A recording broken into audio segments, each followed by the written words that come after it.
Welcome to Caching Waves. This is an Elliott Wave update for XRP.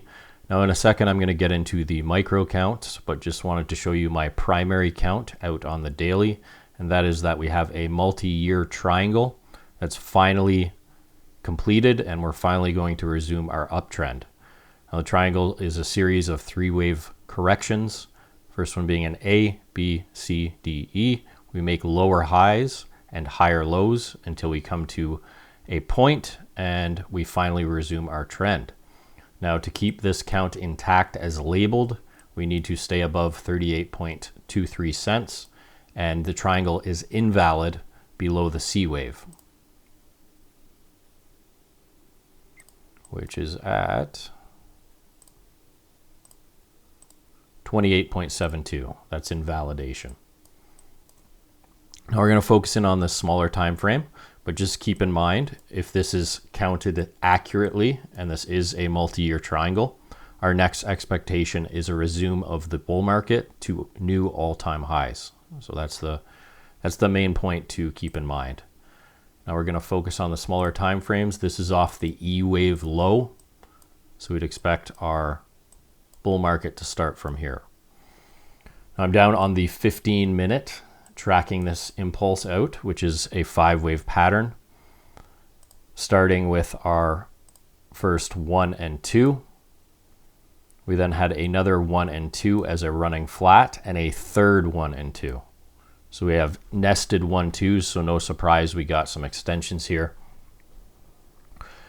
Our third wave target initially was only 52.43. We blew past that, and we actually came to the 2.618 extension for our third wave in blue. So we have our 1, 2, 1, 2, 3, 4, 5, 4 as a running flat, 4, 5 completed. So now currently either complete or working on our fourth wave in blue. Expected corrections between the 236 and the 50. You can see of the third wave, which is between 50.71 and 57.24. We're right near that 382, so it's a good zone for us to hold here. Right now have this as a 3-wave pattern, as an ABC.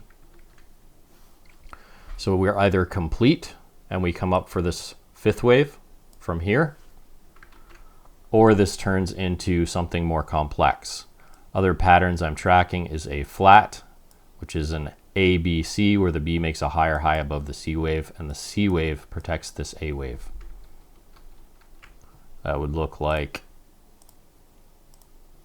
this, ABC, and our fourth wave comes over here. Then we start our 5 waves.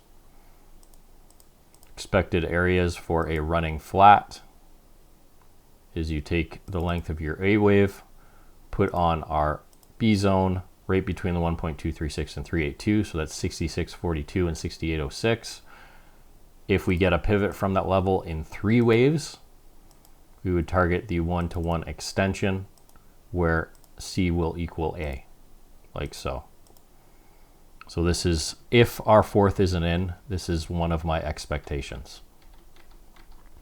My other expectation would be some sort of triangle, like so. Stay within this channel, get our 5th wave after that.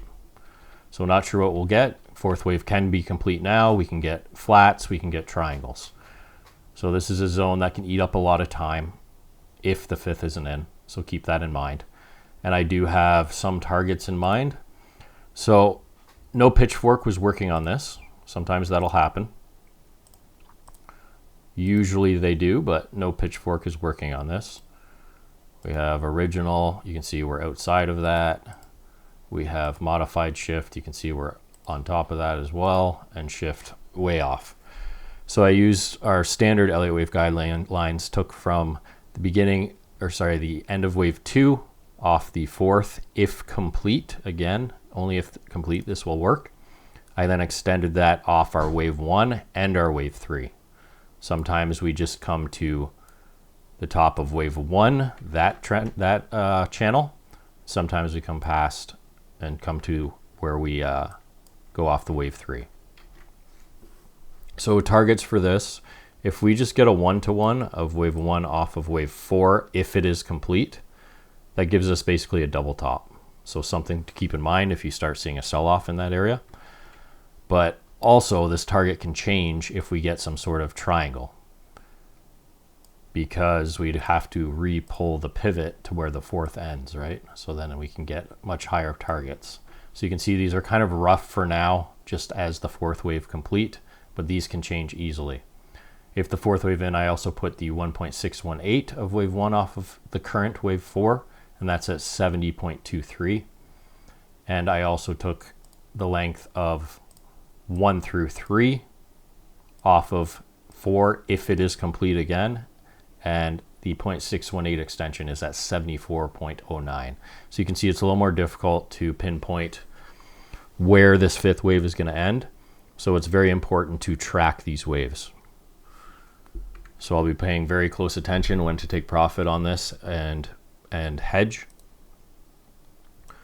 I want to keep my position size because it's a decent size. I've been able to size up all through this. So I'll probably just hedge rather than taking profit because I want to keep that large position size.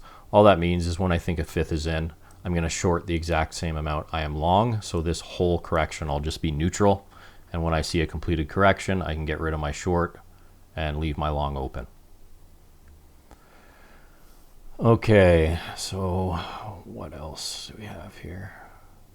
You can also see where my current stop is, right below the 618 of the 3rd wave. Okay, so everything looks good here. Keep in mind after this, this is not bearish, even though I'm calling for a correction. All that creates is a larger 1-2. So after this completion of this 5-wave move, it's a larger version of this. So after this wave 2, we're looking for a move like this off of here in a larger version. Just keep that in mind.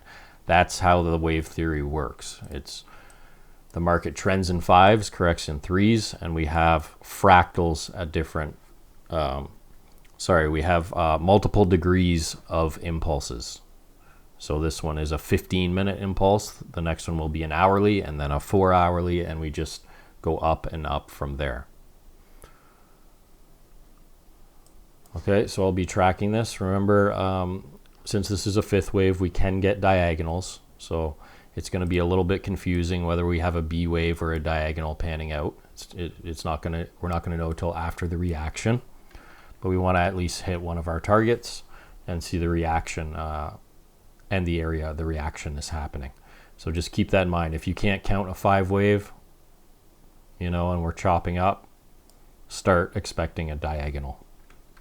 All right, guys, that's it for XRP. Thanks for watching. I'll see you on the next one.